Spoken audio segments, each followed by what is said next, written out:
¿Qué onda amigos? ¿Cómo están? Vamos a continuar con esta línea del tiempo gnóstica, tomando en base el gnosticismo valentiniano. Estoy cansado, tengo sueño, la verdad, me acabo de despertar. Estoy cansado, mano. Pero hay que continuar porque falta mucho. Entonces, ya saben, miren. Yo soy Eugenio, tengo 37 años, estoy haciendo esta línea del tiempo gnóstica desde el origen del absoluto. Si tú tienes esa duda de dónde venimos, qué somos, qué hacemos aquí, no te preocupes, mucha gente se ha hecho esa pregunta y precisamente en esta línea del tiempo estamos estudiando a esa gente. Estamos estudiando las civilizaciones, la lógica objetiva, crítica, analítica, sin sentimientos, sin emociones, sobre qué pensaba la gente en aquel entonces y qué tenían de noción acerca de la vida. Entonces, eso es precisamente lo que estamos desentrañando en esta línea del tiempo gnóstica.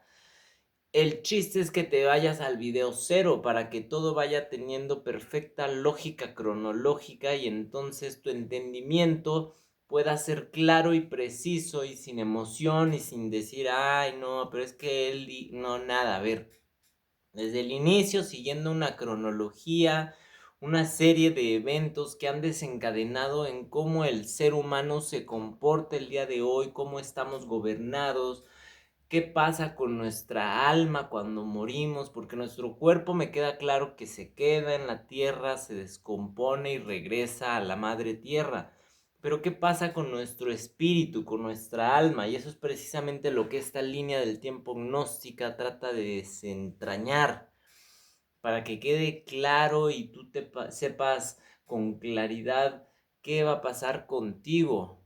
Porque a pesar de que es algo que no podemos tener la certeza al millón, sí es algo o sea, que podemos tener una noción más o menos de qué ocurrirá. No lo digo yo, lo dice mi queridísimo amigo Platón, el arquitecto del puente. Cuando el alma recuerda que no pertenece a este mundo, según Platón, las fechas 427 al 347 a.C. en Atenas, quien fue discípulo de Sócrates y heredero del pitagorismo. Entonces Platón, pues es Platón, ¿ok? Documentos claves que tenemos de Platón: la República, Timeo, Fedón, Permiámides, Banquete, todos conservados íntegros, base directa del pensamiento gnóstico posterior. Estructura metafísica platónica. El bien está más allá del ser.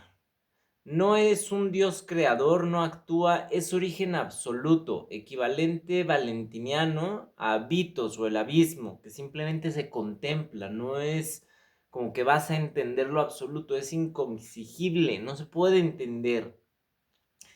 El mundo de las ideas es real, eterno, perfecto, inteligible, equivalente al pleroma. Entonces, el mundo de las ideas es el equivalente a las expresiones divinas que no tienen cuerpo ni forma, simplemente son expresiones energéticas espirituales. El demiurgo, Timeo. El demiurgo mira las ideas y ordena la materia.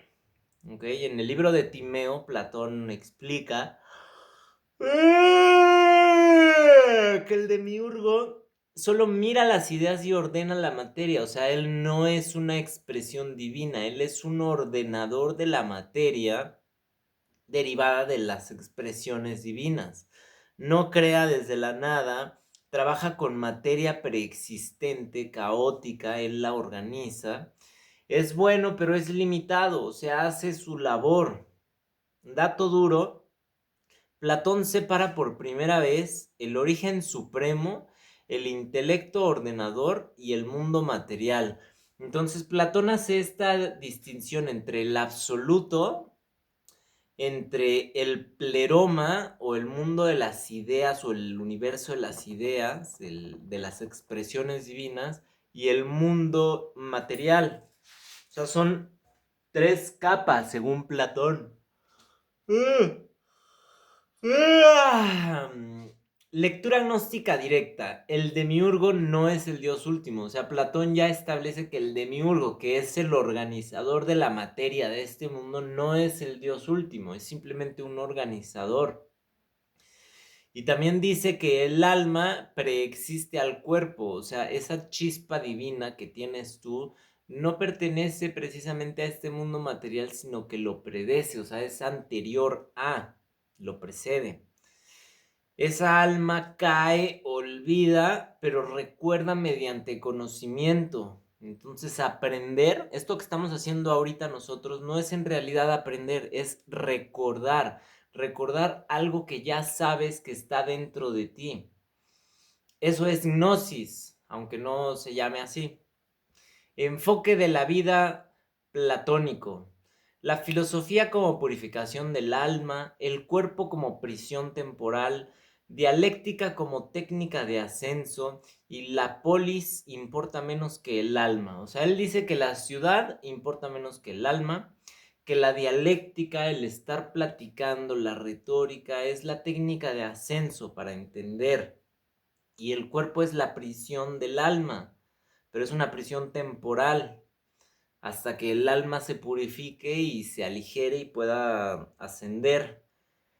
Funciona en la línea gnóstica. Platón hace algo irrepetible. Construye el mapa completo sin aún revelar la salida final. O sea, él ya le da estructura a todo este mapa del alma, pero todavía le falta. Aquí entra el buen Sócrates. Sócrates y la ruptura viva. El logo caminando entre hombres. Sócrates estuvo del 469 al 399 a.C. en Atenas. Sus fuentes, Platón, Genofonte y Aristófanes. Datos clave: Sócrates no escribió nada. La gnosis no se escribe primero. O sea, Sócrates no escribió nada. ¿Qué hizo Sócrates? Sócrates destruyó la falsa sabiduría. Yo solo sé que no sé nada. No es humildad, es demolición del ego intelectual. O sea, esas personas que se creen bien sabelotodas, déjame decirte algo, amigo. No tienes ni la menor idea. Es demasiado inmenso, demasiado gigante, infinito este universo, incluso el material, como para poder andar presumiendo que sabemos mucho. No sabemos nada, sabemos una pizquita.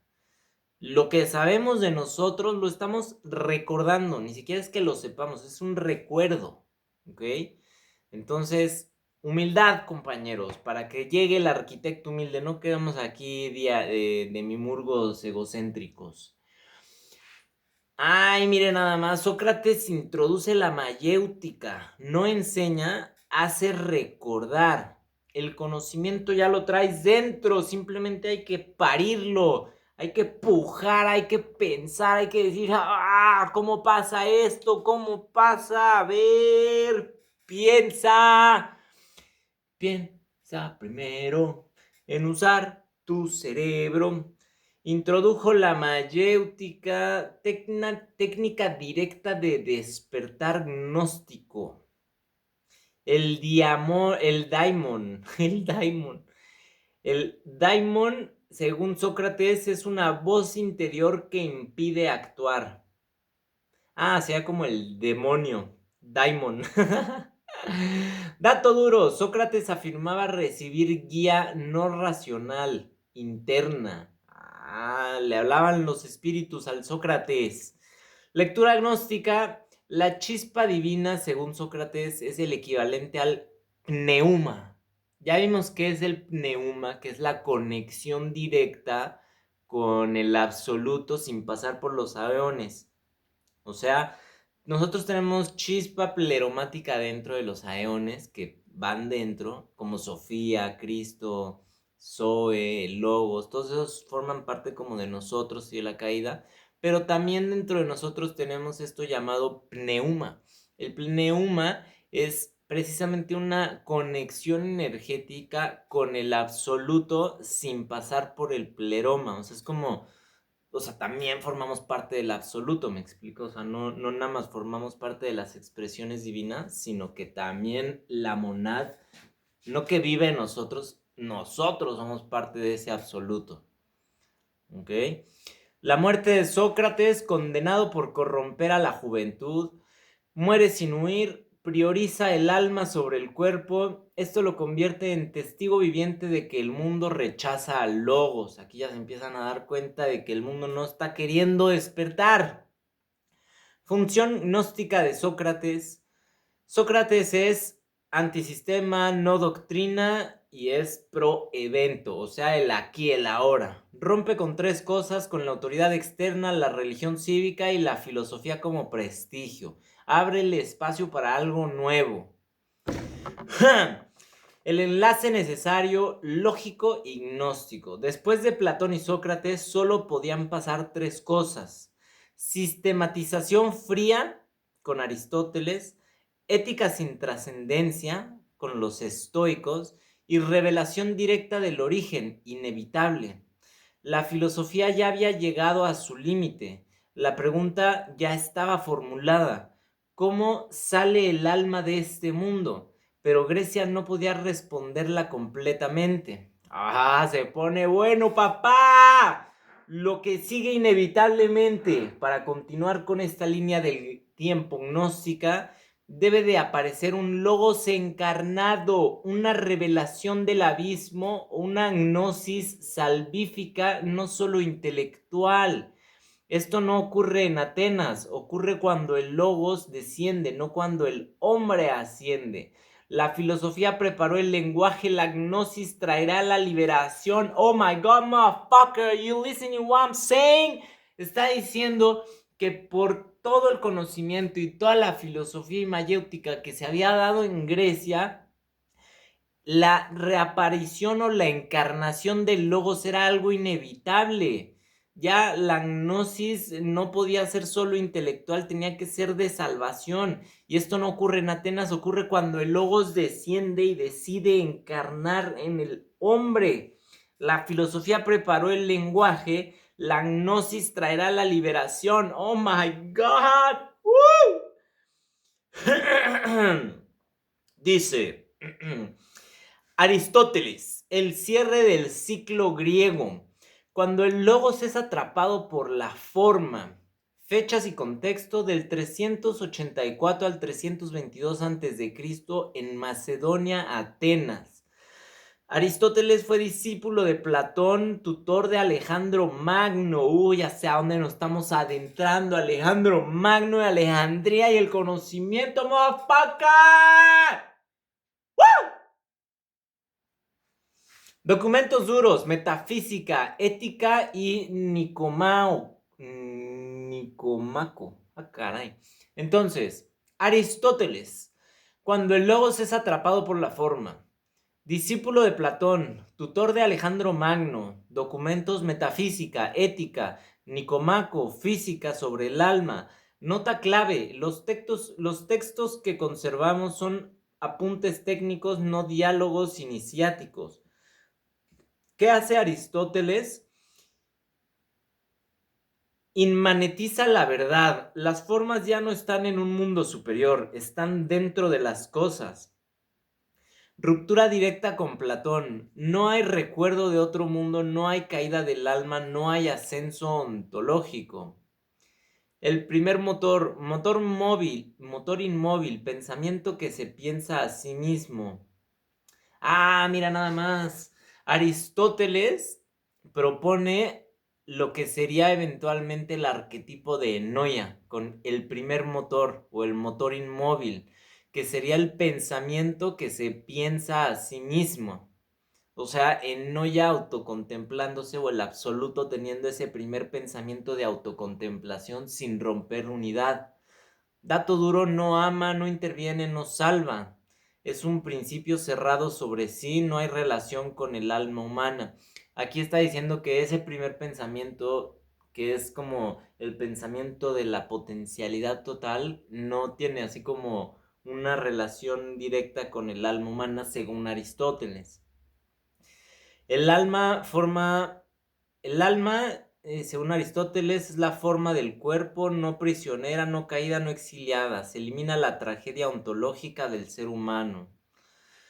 Enfoque de vida aristotélico: virtudes igual a hábito, felicidad igual a realización racional y conocimiento igual a clasificación.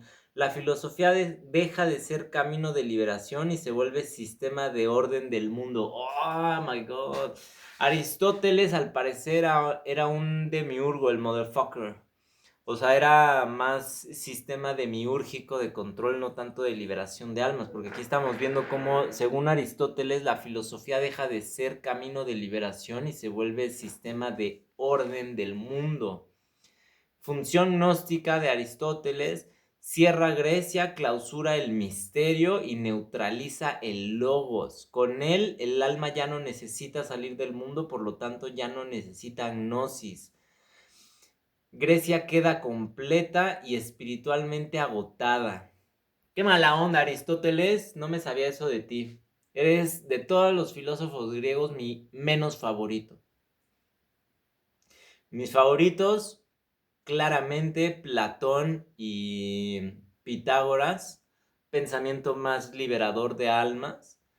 Y definitivamente Aristóteles, o sea, se ve que es más en pro del sistema demiúrgico de control, porque aquí está diciendo que, o sea, ya se da por vencido y regresa al sistema del orden del mundo y no al sistema de liberación de almas. ¿Ok? Entonces, bueno, el mundo cambia de eje. ¿Ok? Transición histórica. Dato histórico clave: en el 323 a.C. muere Alejandro Magno. El mundo griego se empieza a mezclar con Egipto, Persia, Mesopotamia, tradiciones hebreas. La razón griega sola ya no basta. Bueno, aquí está clarísimo lo que pasa, ¿no? Ya con esta mezcla entre tradiciones egipcias que tenían parte del sistema demiúrgico, las tradiciones de Mesopotamia, que venían muy fuertes con este sistema demiúrgico, y por último, así como el clavito que le dio a la tumba, la tradición hebrea, que los hebreos y los judíos son los principales promotores del sistema demiúrgico. Entonces vámonos con Alejandría, a ver qué ocurre.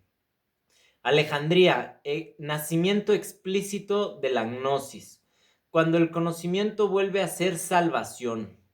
Fundación en el 331 a.C. con Alejandro Magno. No es solo una ciudad, es un laboratorio espiritual del mundo antiguo.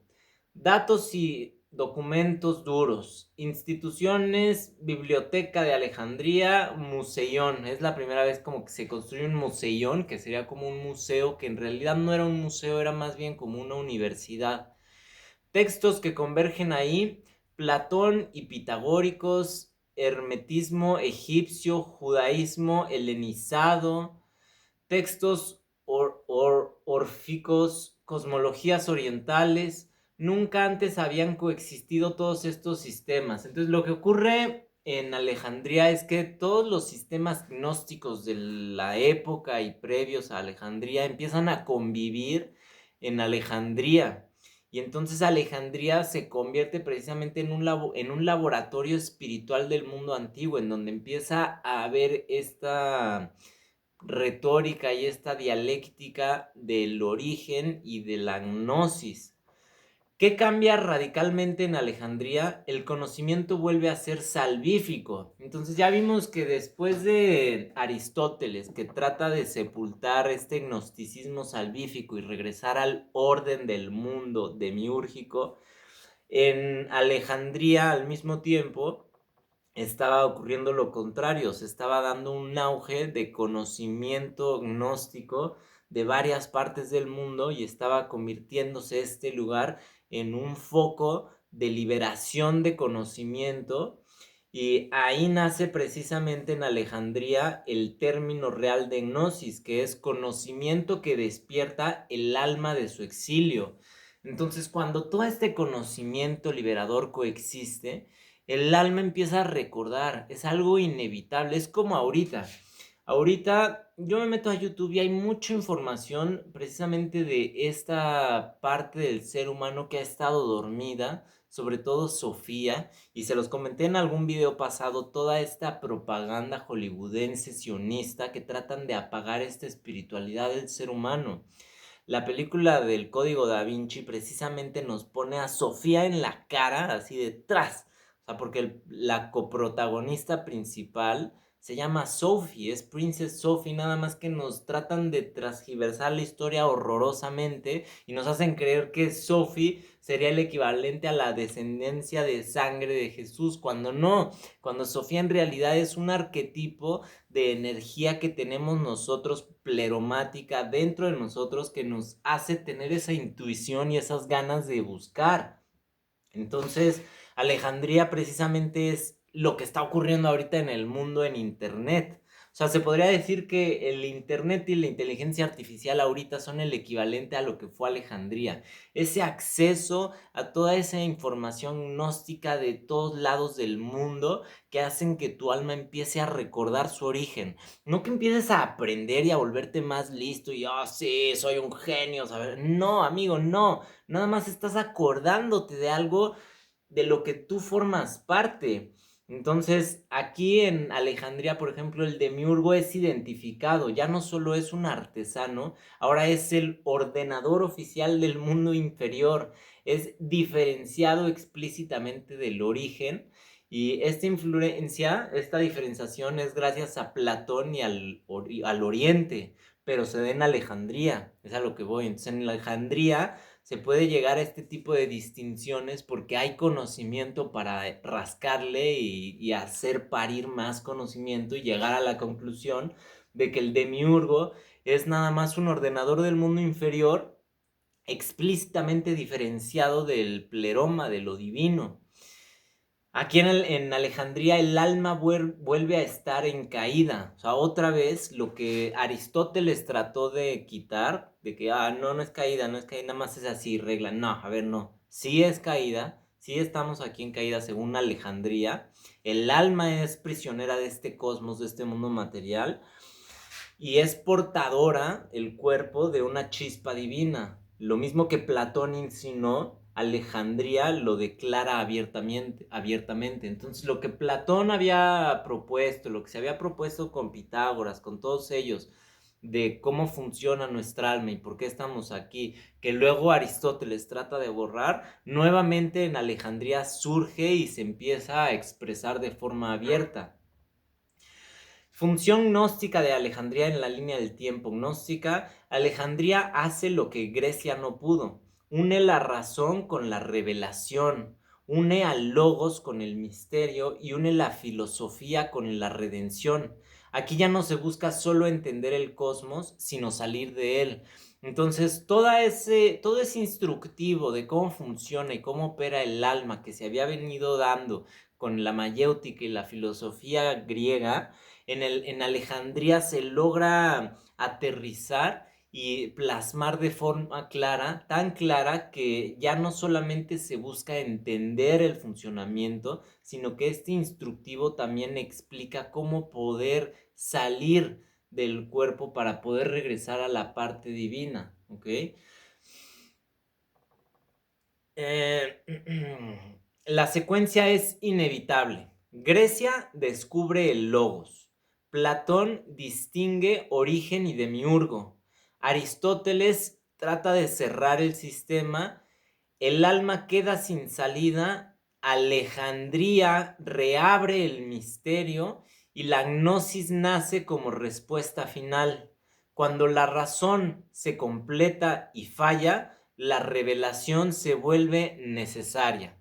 Entonces, ¿qué pasa? Cuando ya se gastaron todos los argumentos válidos, sólidos, oficiales, y ya se llegó a ese punto clave y no se puede conocer más allá, entonces lo único que queda es la revelación, una revelación necesaria. Desde aquí solo puede emerger el logos revelado. El mito de Sofía el sistema valentiniano y finalmente la gnosis como liberación total del alma. Okay, ya posterior a eso, pues ya viene Jesús como evento gnóstico posterior a Alejandría. Pero entonces, con esto nos vamos dando cuenta cómo toda la historia del mundo ha tenido esta parte intelectual, esta historia intelectual que no se cuenta, o sea, no te la cuentan tal cual en esta forma en la que estamos haciéndolo nosotros, punto por punto. ¿Por qué? Porque a la gente que está en el poder, que controla esos sistemas demiúrgicos, no les conviene. No les conviene que tú entiendes cómo opera el sistema, porque si entiendes cómo opera el sistema, simplemente va a dejar de tener poder sobre ti. ¿Ok? Y para que un mundo funcione de forma jerarquizada, la gente tiene que ser ignorante de su situación y creer que está escalando cuando en realidad no hay ni siquiera necesidad de escalar. De lo que hay necesidad es de entender y de recordar. Tú entiendes y recuerdas y ya todo lo demás se va a ir dando o sea, de forma solita, ¿me explico? O sea, por consecuencia. Porque si tú entiendes, vamos a lo mismo, puedes dejar de operar con el demiurgo, que es el ordenador del mundo ignorante, y empezar a operar con el demiurgo nivel arquitecto humilde. Y entonces empezar a moldear tu realidad acorde a lo que tú quieres. Pero necesitas tener primero entendimiento de qué es el arquitecto humilde, de dónde sale, y no solo eso, o sea, porque una cosa es que yo te lo diga ahorita y tú digas, ay, sí, el arquitecto humilde, voy a trabajar con él. No, o sea, tu cuerpo, tu mente, necesita digerir toda esta información y aceptarla y asimilarla para decir, ok, no es solo Eugenio el que está aquí enfrente en la pantalla diciéndome del arquitecto humilde, no, son los olmecas, son los egipcios, son los sumerios, es Gobekli Tepe, fue la Atlántida, es Jesús, es Buda, es Sócrates, es Pitágoras, es Platón, son los o sea, sabes, todos ellos te están diciendo que sí. Entonces ya cuando tu mente y tu cuerpo digiere, ok, todos tienen esa visión, o sea, ya es más fácil digerirlo. ¿Me explico? Porque ya es como inevitable digerirlo, es como, ok, ya, o sea, es algo que ya viene estudiándose desde hace tiempos milenarios, o sea, así debe de funcionar, ¿me explico? Y ya lo empiezas a recordar y asimilar y te empieza a hacer como resonancia adentro. Es como de, ok, pues sí, o sea, obvio, obvio. O sea, por eso somos tan diferentes de los animales. Tenemos raciocinio, libre albedrío, recuerdos, memorias, intuición.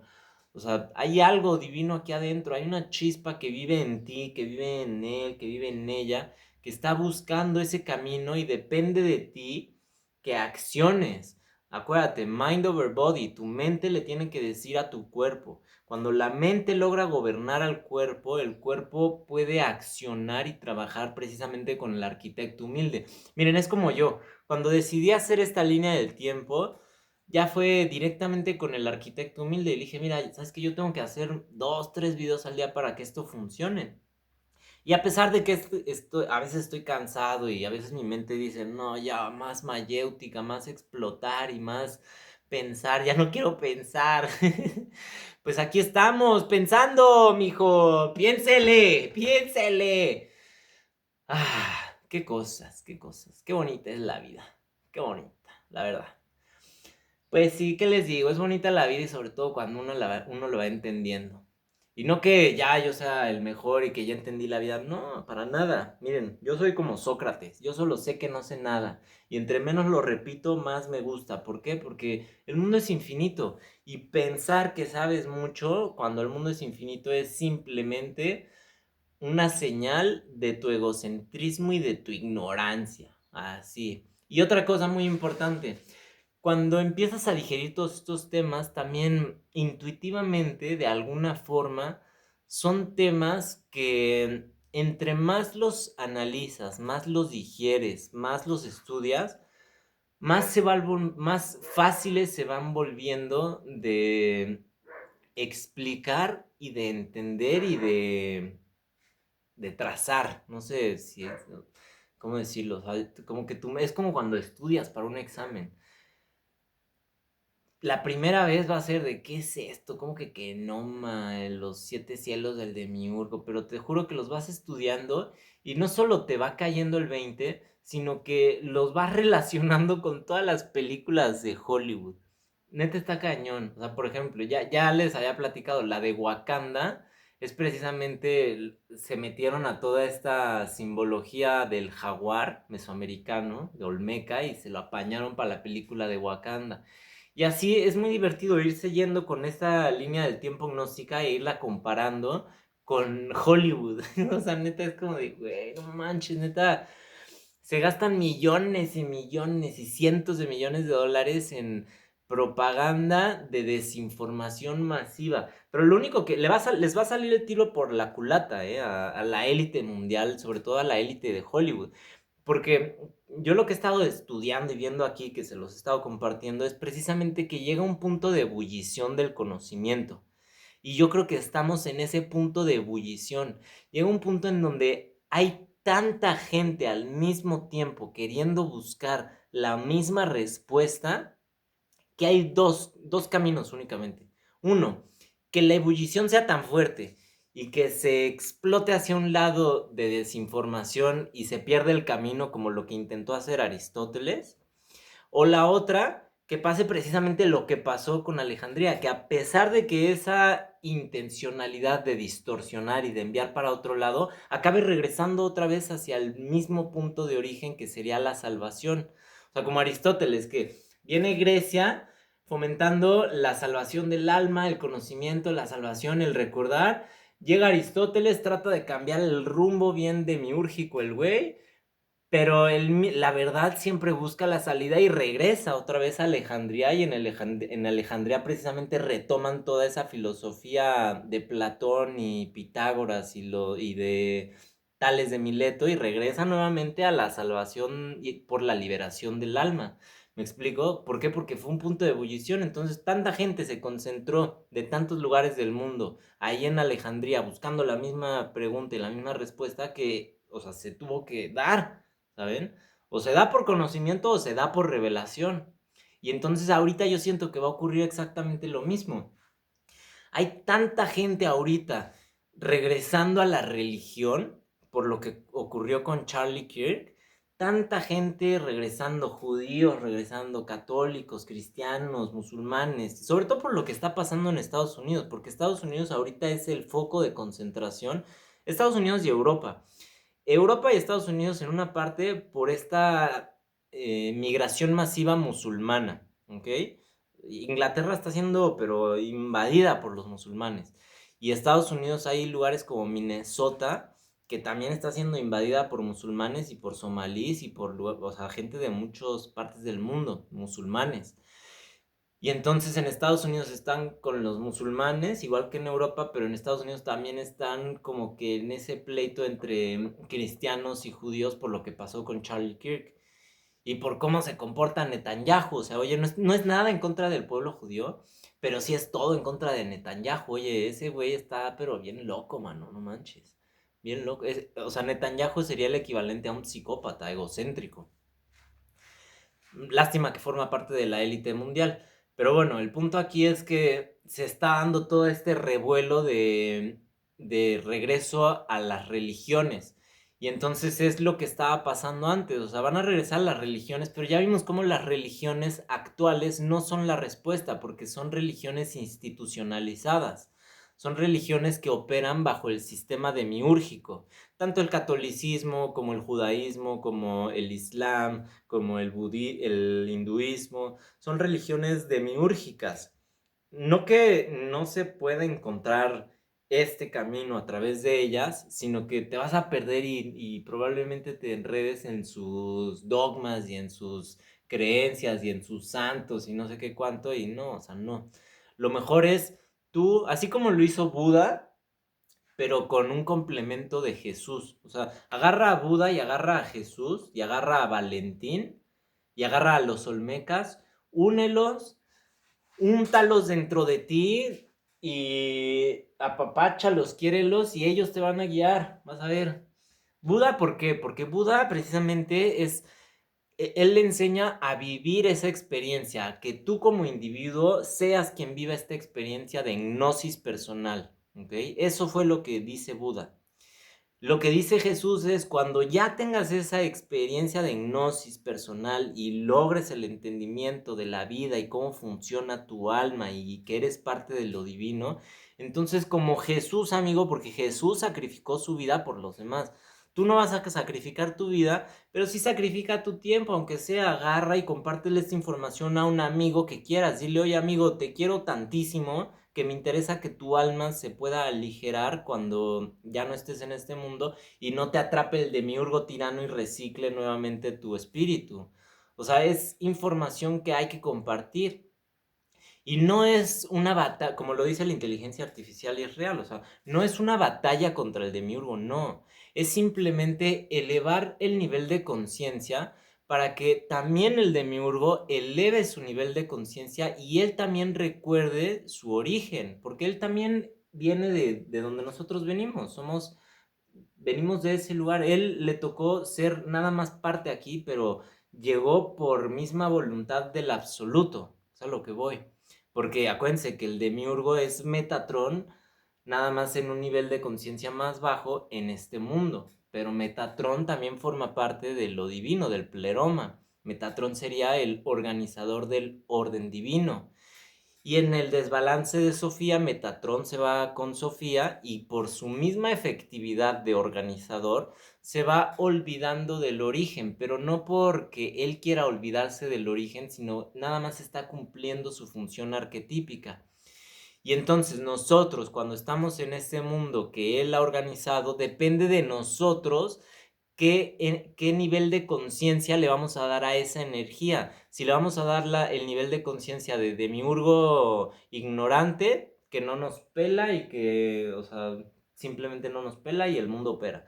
O de demiurgo tirano, que sentimos que todo está en nuestra contra y hacemos cosas que nos perjudican y entonces la misma vida nos va haciendo sentir que, o sea, algo está mal. O podemos elevar el nivel de conciencia nuestro, estudiar, entender, leer, escuchar, contemplar y darnos cuenta de que ese demiurgo puede tener un nivel de conciencia igual o sintonizada a la nuestra y entonces convertirlo en el arquitecto humilde que va a operar con nosotros. ¿Cómo? Miren, es un ejemplo muy sencillo. Acuérdense, el demiurgo, como lo plantea Pitágoras, es un ser matemático, es un organizador matemático. Entonces, todo funciona en esta vida por matemáticas, por probabilidades, estadísticas. Entonces, si tú estás en tu chamba, enfócate en cuáles son las probabilidades, las estadísticas de que ocurran ciertas cosas y opera bajo ese parámetro. No, pues mira, las probabilidades de que si hago todas mis tareas y pendientes a tal hora o no sé qué, y eso me va a dar tiempo para, y entonces mi estadística al final de la semana va a ser mejor porque organicé y procuré mejor mi tiempo. Y entonces todo ese estás operando con la energía del organizador del mundo material, date cuenta. Entonces, cuando tú haces eso, cuando alzas tu cama, cuando barres tu casa, cuando mantienes limpio tu área, todo eso es trabajar con el arquitecto humilde porque estás ordenando tu realidad inmediata de forma que a ti te beneficia y te conviene y te hace sentir más alineado con tu esencia y tu ser. ¿Me explico? A diferencia que tuvieras todo desorganizado, no hicieras nada, no te fijas en las probabilidades. No, pues la probabilidad dice que si hago esto así me va a ir mal y lo haces. No, pues o sea, estás operando con el demiurgo tirano. ¿Por qué? Porque al final del camino eso va a acabar perjudicándote. ¿Me explico? Y no es que el demiurgo esté, ja, ja, ja, ja, ja, te perjudique. No, a él le vale madres. Por eso es mecánico, es matemático todo el pedo. Entonces, no es que el demiurgo esté en tu contra, es tú cómo tienes ese approach con esa energía. O sea, porque aquí ya en este punto ya, eso de Lucifer ya lo dejamos atrás. O sea, aquí ya no existe el diablo, no, eso es para los que no entienden, para los ignorantes. Si tú sigues en ese pensamiento como el brujo mayor de Catemaco, que el diablo, y que Lucifer, y que no, acuérdate, los demonios, Lucifer, el diablo, es ignorancia, es distorsión, no son malos, no hay maldad, es simplemente ignorancia del origen y distorsión, ¿ok? Cuando tú entiendes esos, puedes darte cuenta que esos demonios, esos diablos, esas entidades, en realidad son distorsión de pensamientos tuyos, de energías tuyas que estás emanando. Te estás sintiendo angustiado por algo, entonces esa angustia va a amplificar otros sentimientos. Entonces cuando veas una sombra y estés angustiado y estresado y vas a ver la sombra y vas a decir, ¡ay, pasó una sombra! ¡Ay, un fantasma, un demonio! No, es tu mente, es tu perspectiva de la vida. Por eso, entre más entendimiento vayas teniendo, más vas recordando y más vas estabilizando tu entorno y tu vida.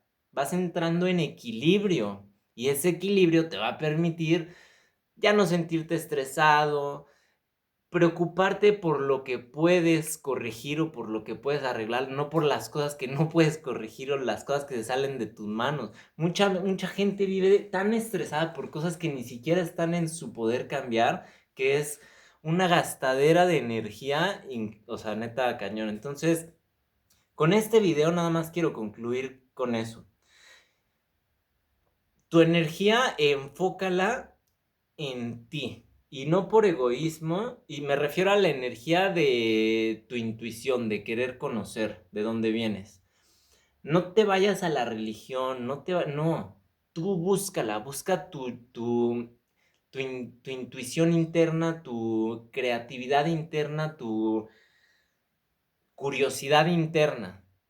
Y cuando esas tres, tu creatividad, tu curiosidad y tus ganas de saber de dónde vienes se junten, vas a empezar a llegar a información que te va a empezar a expandir tu panorama y tu perspectiva. Vas a empezar a tener un análisis crítico y vas a avanzar más rápido. Bueno, amigos, ya es todo por hoy. Nos vemos mañana. Mañana yo creo que retomamos nuevamente la biblioteca de Alejandría porque hay que saber qué pasó, quién la quemó. Eso es muy interesante porque yo la estuve viendo hoy documentales de la Biblioteca de Alejandría y no manches, o sea, todos los escritos de Pitágoras estaban ahí, las colecciones completas de Platón, o sea, se quemó tanta información y fue a propósito, o sea, fue una quema intencional y fue intencional precisamente por ese mismo pensamiento aristotélico de, ay, no vamos a cerrar este sistema, y lo intentan cerrar y no pudieron, se reabrió, regresó a Alejandría y luego viene Julio César y otra vez Roma, ahora sí, trata de silenciar la gnosis y de volver al logos ley, que es precisamente lo que pasa posteriormente. Bueno, nos vemos mañana, amigos, ya saben. Línea del tiempo gnóstica, váyanse desde el inicio. Si tienen alguna duda, coméntenme, compartan, díganme qué les gusta, qué no les gusta, qué están entendiendo, en qué, o sea, cómo puedo mejorar. Si tienen alguna idea para que yo también la ponga en práctica, adelante. Los quiero, los amo, amigos. Soy Eugenio, nos vemos mañana y ya saben, manténganse alerta, alerta. Échenle grasa al coco, mano, a pensar, mayéutica, a hacer parir el conocimiento, a hacer parir las ideas. No nos quedemos estancados, que se nos calcifica la glándula pineal. Hay que tener nuestro sistema siempre girando al 1000 por hora. Al 1000 por hora quiero esas revoluciones, quiero ese cerebro como un pinche motor generador de ideas y de conocimiento nuevo. Los quiero, amigos, nos vemos mañana, bye.